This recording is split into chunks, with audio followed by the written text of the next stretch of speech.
Este programa llega gracias a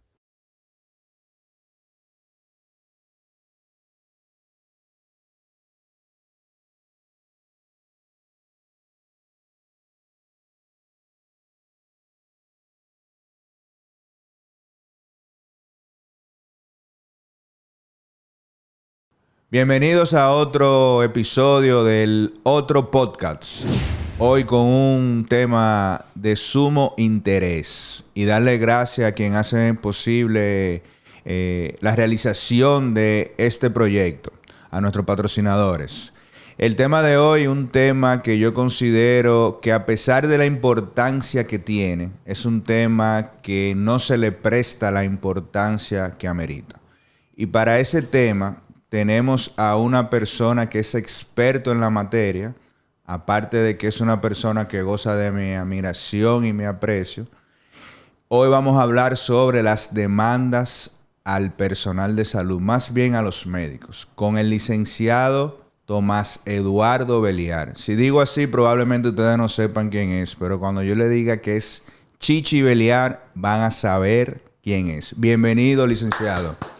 Muchas gracias por esas palabras. De verdad que se nota que te traicionó el afecto. Pero de verdad, muchísimas gracias. Y para mí es un honor estar aquí en este programa que, según tengo entendido y por lo que ves, está dando sus pininos. Sí, y agradecerte de antemano. Sabemos que siempre has estado dispuesto a apoyarnos.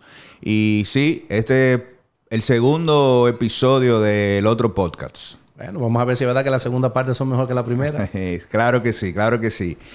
Vamos a entrar en materia de una vez. Dije que el tema de hoy, a pesar de ser muy importante, no se le presta, en el caso de nosotros, el personal de salud, la debida importancia en cuanto a tener el conocimiento de esos, de lo que es la demanda médica. Vamos a empezar con las demandas. ¿Son todas las demandas igual o hay diferentes tipos de demanda a la cual el personal de salud está expuesto? Mira, lo primero que tenemos que ver, tanto igual, el derecho, al igual que en la medicina, tiene distintas ramas. Por ejemplo, en medicina tú tienes un médico, que es un médico general, pero se especializa en cardiología. Igual hay médicos que se especializan en ortopedia y así en otras ramas de la medicina. En el derecho no es la excepción. Ya antes sí, al principio, en los años 70, 80 bajito, se estilaba que los abogados eran abogados de todo. Pero ya eso ha ido cambiando y ahora ya los abogados se han ido especializando. Entonces tenemos abogados especialistas en materia laboral, en materia de tierras, en materia de tránsito, en materia de asuntos de juzgados de paz, en asuntos de familia, corporativo, etcétera. Y con el pasar de los tiempos y con el crecimiento y el boom que ha tenido la medicina a raíz de la implementación de la Ley de la Seguridad Social, que abrió el abanico y comercializó realmente el ejercicio de la medicina, eso al crear una esfera tan amplia, también vino con ella las demandas. Y hay abogados que nos hemos especializado en lo que son las demandas médicas, que no es una rama del derecho per se, pero sí hay personas que nos hemos dedicado a esa materia. En materia de responsabilidad médica, tú tienes dos opciones. El paciente podría demandar tanto por la vía civil como por la vía penal.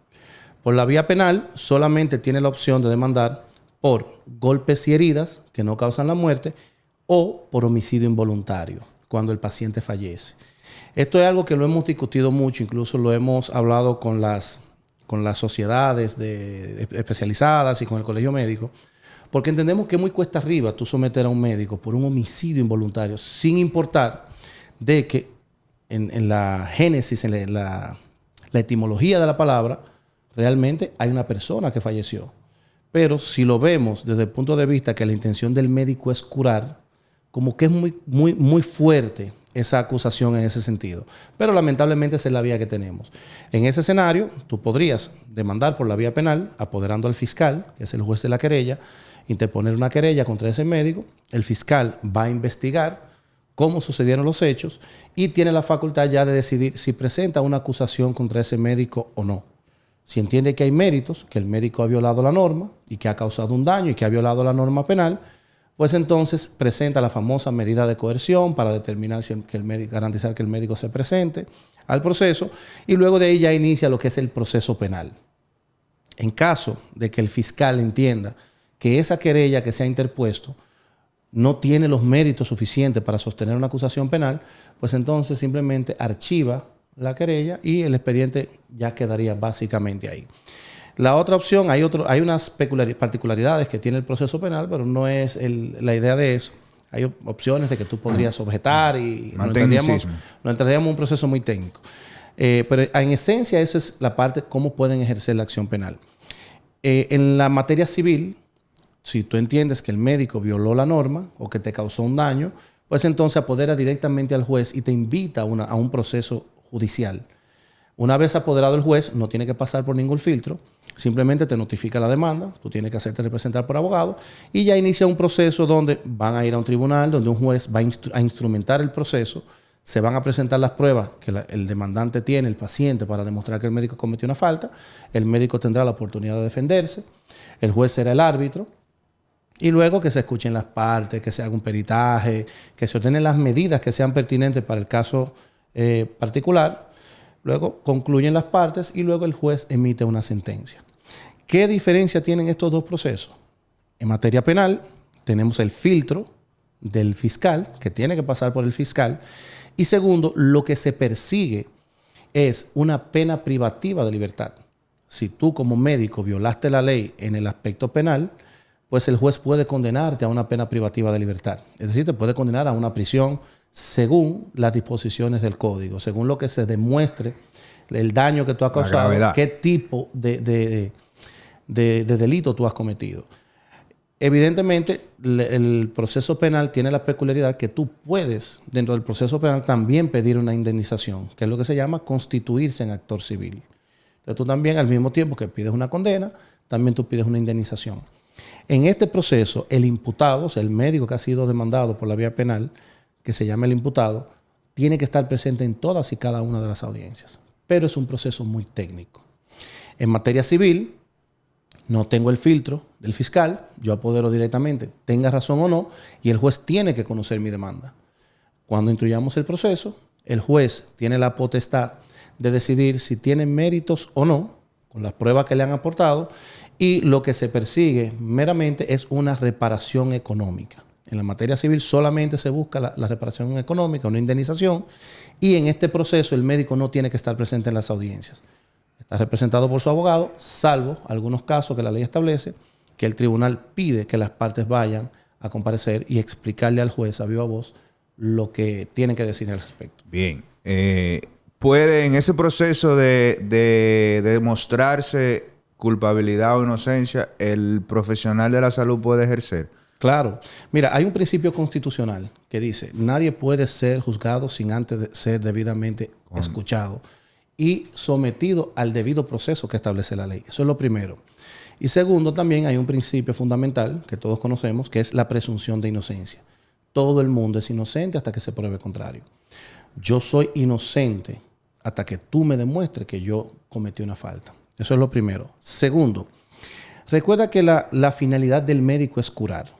Yo siempre le digo que los médicos prolongan la vida, pero no evitan la muerte, porque en medicina no es tan exacta. Tú puedes aplicar un mismo procedimiento, un mismo tratamiento a dos pacientes con el mismo cuadro clínico y ambos responderte de manera distinta. Sí. Entonces, no es tan exacta. La finalidad del médico es buscar mejorar la salud del paciente poniendo sus conocimientos en provecho del mismo. ¿Qué resulta? El hecho de que el médico, que puede pasar, haya cometido u omitido o haya realizado cualquier hecho que haya causado un daño, su ánimo no fue dañar. Entonces tampoco estamos cuestionando que sea un buen médico o no. Tampoco estamos cuestionando la capacidad de ese médico o no. Simple y llanamente que en ese caso particular puede ser que el médico se haya equivocado. O que por lo menos el paciente entiende que el médico cometió una falta.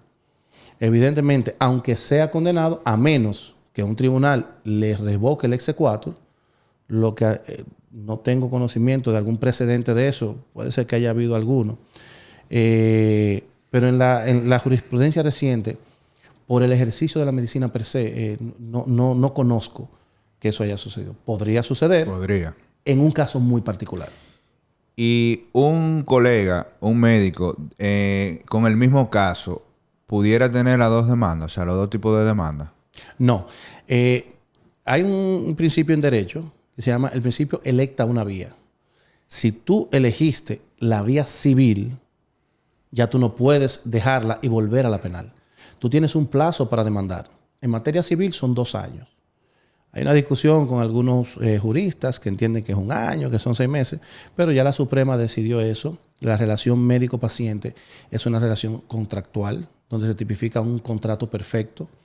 No necesariamente el contrato tiene que ser escrito.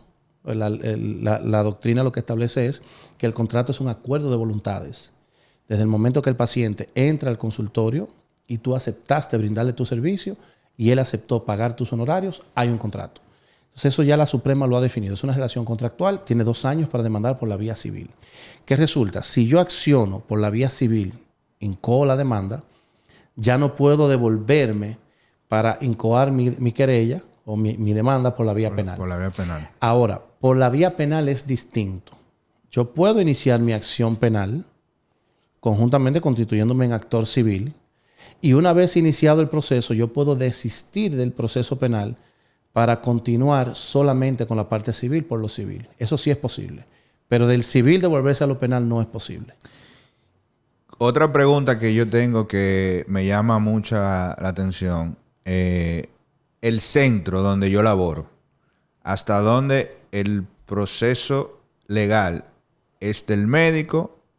¿Es del centro? ¿Puede haber afectado desde el punto de vista legal en un caso tanto el centro como el médico? ¿Y hasta dónde sigue el médico y el centro el camino juntos? Mira, en un proceso de este tipo. La profesión de la medicina es una profesión liberal, donde el médico ejerce su profesión de manera libre, sin ningún tipo de subordinación.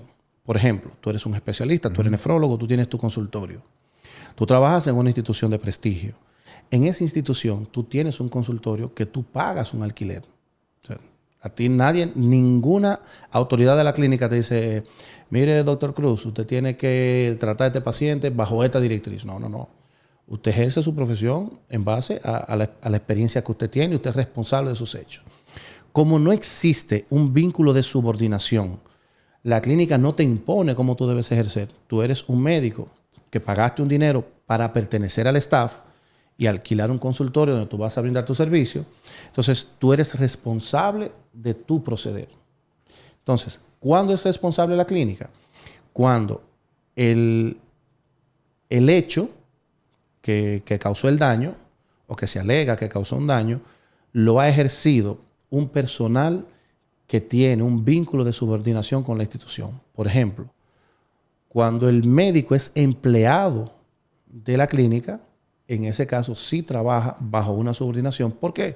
Porque cumple un horario, devenga un salario, tiene una jerarquía. Está en la seguridad social por la clínica. Sí, es un empleado asalariado. Eso es lo que da la subordinación.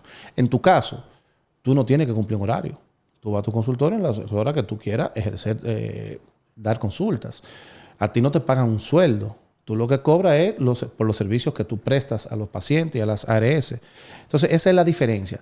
La clínica no es responsable, y eso también la Suprema ya lo ha establecido, de que si no existe el vínculo de causalidad de subordinación, la relación, como llamamos en derecho, la relación comitente-preposé, entonces no es responsable la clínica del actuar del médico. ¿Y en el caso de que el colega labore en la parte pública? Mira, ahí hay una discusión interesante. El problema es que cuando el médico trabaja en una institución pública, sí hay una relación comitente-preposé, porque el médico es un empleado. ¿Pero es un empleado de quién? Del Estado. Cuando es un empleado del Estado, entonces en principio el Estado es inembargable, pero es demandable. Pero para tú, cuando hay un conflicto entre particulares, entre tú y yo, bueno, pues tú y yo no vamos a un tribunal ordinario. Pero cuando ese conflicto es entre un particular y el Estado, entonces ya hay tribunales especializados que son los que deben conocer esas demandas, que es el Tribunal Contencioso Administrativo. Entonces, ahí hay una discusión de hasta qué punto hay tribunales que se abocan a conocer ese tipo de demandas cuando son del sector público, pero hay otros tribunales que lo declinan al Tribunal Administrativo. Y eso es lo que entiendo que es más sano, por tratarse de que el médico es un empleado del Estado. En ese caso, a quien tú tienes que demandar, aunque demandes al médico por el hecho personal, el responsable de cubrir cualquier indemnización a que sea condenado sería el Estado. Sí, ok. Paréntesis. Siempre y cuando el hecho que generó el daño haya sido realizado en un hospital público. Porque los médicos trabajan en hospitales públicos, pero también en el privado. Sí. O sea, tenemos que delimitar dónde fue el hecho. Ok. Aparte de mala práctica, ¿qué otro tipo de demanda o cuáles son las más frecuentes para el personal de salud? Mira, los médicos no están exentos a ser demandados laboralmente por sus empleados, no están exentos a ser demandados por un accidente de tránsito, no están exentos a ser que se interponga querellas contra ellos porque agredieron a una persona, por lo que sea, porque es un ciudadano común. Ahora, en el ámbito de la medicina, solamente se puede demandar a un médico o a un personal de salud, siempre y cuando sea por la aplicación del ejercicio de la medicina, que eso es lo que haya causado el daño, sería por daños y perjuicios, que la ley lo establece, o por lo que te decía. Por ejemplo, hay médicos que le cortan un brazo a una gente y no pasa nada. El médico coge un cuchillo, literalmente. Tú sabes que los médicos, eso es un taller de mecánica cuando entran a un quirófano. Y te sacan un serrucho y te sacan una sierra. Un médico me abre y me mete una pinza para allá y me saca órganos y no pasa nada porque es con el fin de curar. Ahora, si ese médico sale, se bebe 2 tragos, tiene una discusión de tránsito y coge su bisturí y le da una estocada a una persona, ya esa, la misma ranura que le hizo a ese paciente no fue con el fin de curar.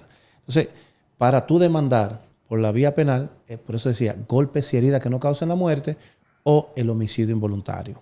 Ya ahí se tipifican en los golpes y heridas, si la lesión es de más de 1 mes, de 6 meses, se van tipificando el tipo de delito y la pena que conllevaría. En materia civil, daños y perjuicios. Hay un principio, la ley establece que todo aquel que por su culpa o por su omisión causa un daño a otro está en la obligación de repararlo. Y en base a eso es que nos circunscribimos en la demanda. Tú me causaste un daño, yo tengo una relación contractual contigo, tengo un contrato donde tú me ibas a curar, pero tú me causaste un daño y ese daño que tú me causaste, tú tienes que repararlo. Me causó un perjuicio. Sí. Entonces ahí tiene que haber un daño y un perjuicio y un vínculo de causalidad entre el hecho, el daño y el perjuicio. Bien.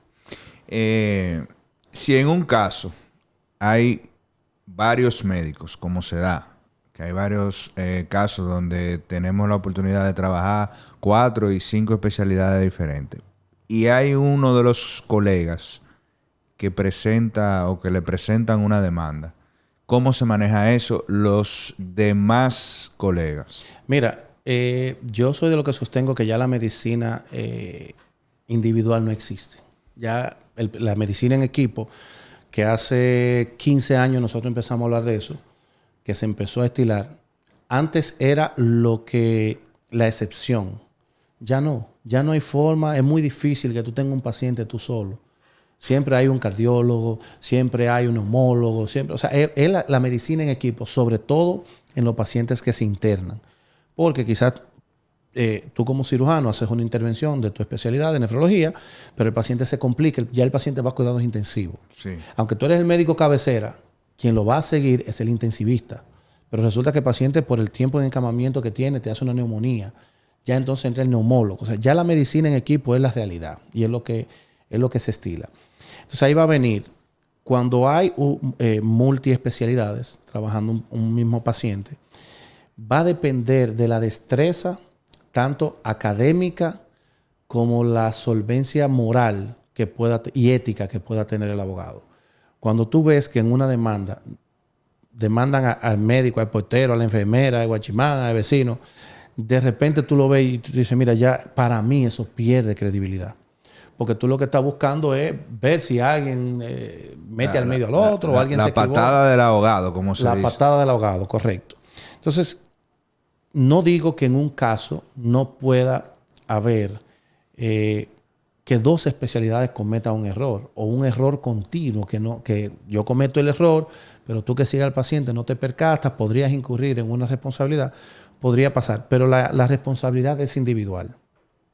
Entonces, cuando llega un caso donde hay varios médicos, varias especialidades, bueno, pues cada especialidad va a defender su tesis o su actuar, si cumplió con los protocolos médicos o no, y cada uno irá delimitando la responsabilidad.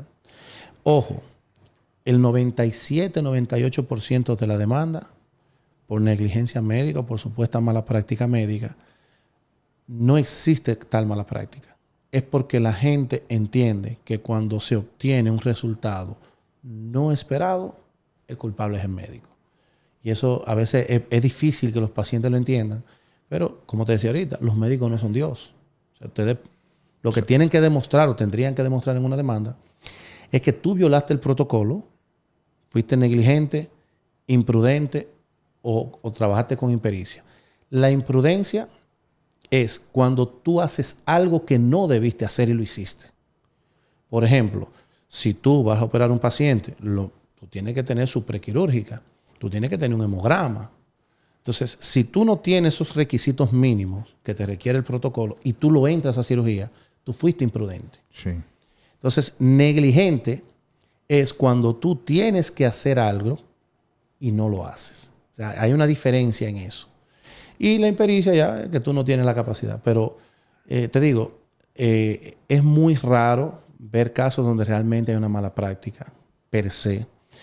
Porque de verdad que la gente se va más por la emoción de no aceptar el tratamiento. A veces los pacientes te demandan porque no cumplieron con el tratamiento que el médico le indicó, pero el culpable es el médico. O sea, es muy cuesta arriba sostener una demanda médica. Hay casos que sí, hay faltas. Y se pueden probar. Y se han probado, y los jueces en eso son muy, muy acuciosos. ¿Qué es lo peor que le pueda pasar a un colega que tenga una demanda y obviamente que la pierda? Mira, lo peor es que lo condenen. Eso es lo peor que puede pasar. Si te condenan por la vía penal, lo peor sería que te condenen a una pena privativa de libertad, que te condenen a prisión. Y ahí te congelan la cuenta también. No necesariamente, porque si nada más te condenaron a prisión, tú no tienes ninguna deuda económica. Pero generalmente, como te decía, la querella penal, la demanda penal, viene acompañada de la acción civil. Entonces te pueden condenar a pena y te pueden condenar a pagar una indemnización. No se estila que condenen a un médico a prisión. No se estila en materia penal. Ahora con las nuevas leyes, los jueces están buscando un bajadero y dicen, bueno, yo te voy a condenar a 1 año de prisión suspendida. Eso significa que te condené a 1 año de prisión, pero tú no la vas a cumplir. Simplemente tú vas a durar 1 año, como dicen los gringos en probation, que tú no puedes tener problemas con la justicia, que tienes que estar... Y salir del país. Sí, sí, te permiten salir del país, tienes que informarlo. Tú ves como... es una forma de tenerte una medida de coerción y lo acompañan de una indemnización. Eso es lo que más se estila. Pero por el ejercicio de la medicina... el otro día me decía un colega que sí, que hay un precedente, yo no lo conozco. Porque es que es muy cuesta arriba tú condenar a un médico a meterlo preso por el actuar de su especialidad, por un resultado que no fue culpa de él. Ahora, no es lo mismo cuando un médico comete una violación penal como en su función como médico. Un paciente que agrede sexualmente a una paciente en su consultorio, eso no es una mala práctica. O que lo estafa, eso se puede... O que tú hagas una estafa. Eso no es una negligencia médica, eso es una estafa. Porque ahí tú no vas con el fin de sanar, como tú has mencionado varias veces. Ahí ya es una acción penal per se, una violación a la ley, y eso tiene otra connotación. Pero por el ejercicio de la medicina es muy cuesta arriba. Y lo segundo que te puede pasar es que te condenen a pago de sumas económicas. Yo puedo tener una póliza, un seguro para demandas. Hay centros, por ejemplo, yo no tengo ese inconveniente porque el centro de prestigio donde yo laboro, como tú mencionaste, me exige para poder ejercer una póliza. Y eso me da cierta protección. Pero hay centros... Además de que tienen buenos abogados. Claro que sí. Y la asesoría. Valga la payola. Sí. Pero hay centros que lamentablemente y colegas que desconocen que hay póliza y no tienen como esa protección legal Mira, que tenemos, por ejemplo, lo que trabajamos en la Clínica Unión Médica, que es donde yo laboro. Mira, yo no creo que pueden tener, yo creo que deben tener. Debe ser el norte de todo médico antes de ejercer, tener una póliza de responsabilidad civil privada con una compañía aseguradora acreditada. No tengo ningún vínculo con ninguna compañía aseguradora. Y a veces me llaman y me dicen, pero ¿qué compañía tú me recomiendas? Yo, busca una que sea acreditada. Aquí hay muchas que tienen la póliza y son muy buenas. Lo que yo no recomiendo es que tú te vayas a sacar una póliza de responsabilidad médica en una compañía de seguro que está comenzando. Cuando tú tienes compañías ya estables. Segundo, antes de tener una póliza con una compañía aseguradora cual sea, verifiquen en la superintendencia de seguros si esa compañía está registrada como compañía aseguradora para que garantice lo que tú vas a invertir. Y tercero, yo siempre le digo a los médicos, tú tienes un vehículo, los médicos que están a cierto nivel, entiendo que tienen vehículos de 2017, 2018 para acá, y pagan 40, 50, 70 mil pesos al año por el seguro de vehículo. Y hasta más. Y hasta más. Sin embargo, ese vehículo se lo puedes chocar, te lo pueden robar, se te puede desbaratar en un abrir y cerrar de ojos. Entonces, ¿por qué no tener una póliza que te garantice el ejercicio de tu medicina, que es donde tú produces y donde tú has creado tu patrimonio? No hace sentido no hacerlo. Y estoy seguro que un seguro de responsabilidad médica puede ser menos costoso que asegurar un vehículo del año. Claro que sí. Esos colegas que son reincidentes con asuntos, no que se demuestra su culpabilidad, pero que sí han tenido varios casos, que se trata igual. ¿En qué sentido? Por ejemplo. ¿A nivel de la póliza o a nivel de la justicia? No, a nivel de la justicia y la implicación. Mira, hay un caso que nosotros manejamos donde una paciente demandó a la doctora, a la enfermera y a la institución porque ella fue con un dolor estomacal y en la clínica le pegaron una diabetes tipo 2. Le pegaron una diabetes tipo 2. Pero más lejos se fueron. Ellos alegaban que cuando la enfermera le puso el suero, le pinchó el nervio y esa pinchadura le causó una desmielinización del nervio. O sea, para los que no son médicos quizás dirán, no entiendo qué quiere decir eso. Desmielinización del nervio es cuando tú tienes los cablecitos del teléfono, que tienen el cablecito de cobre y un plástico de color. Ese plástico de color es la mielina que cubre el nervio. El nervio es el cobre. Las personas que tienen diabetes de larga data, eso se va desgastando con el tiempo. Esa es la neuropatía diabética. Una neuropatía del nervio.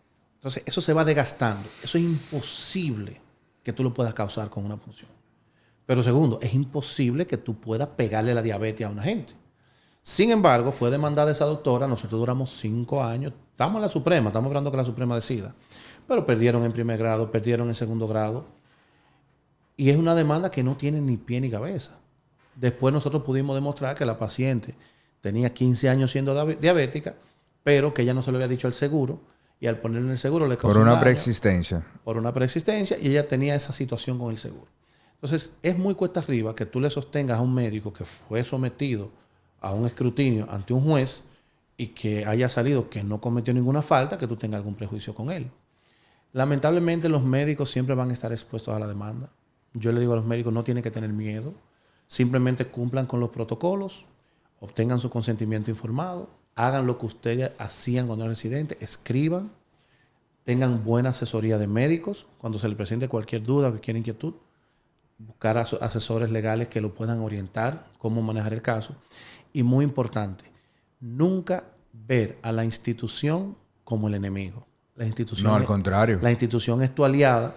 Para eso hay una dirección médica, para eso hay un equipo administrativo, para eso hay un consejo, que cuando, incluso los comités que existen dentro de las instituciones, cuando se presentan situaciones, siempre es bueno, me está pasando esto, ¿cómo lo manejo? En el momento. Y eso les prometo que les va a evitar mucho dolor de cabeza.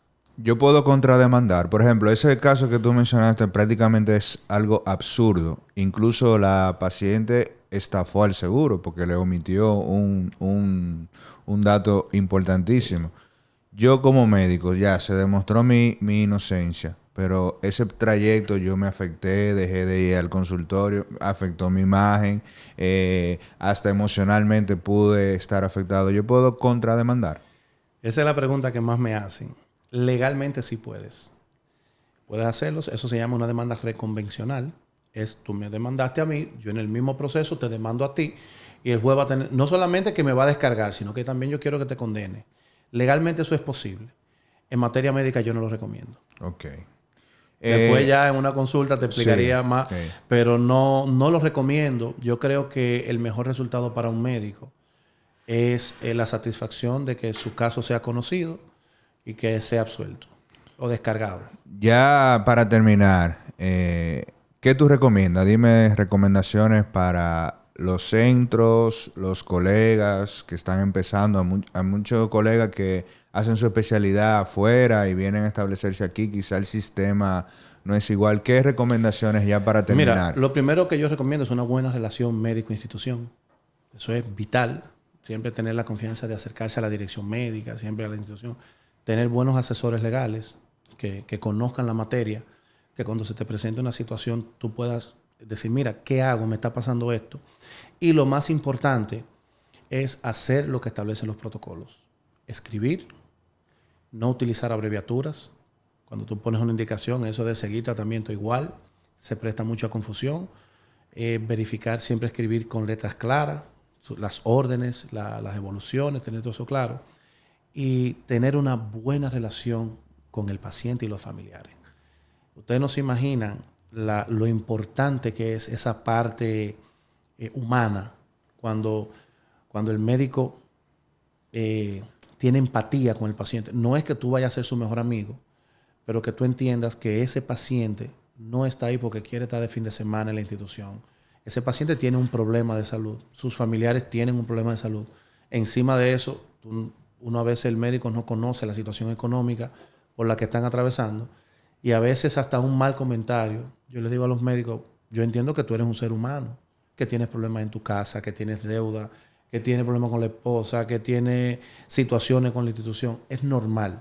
Pero lamentablemente el paciente no tiene la culpa. No tiene la culpa. Usted tiene que tener una buena cara, ser profesional. No es que usted vaya a ser más gracioso que nadie, pero sí tener empatía con el paciente y los familiares.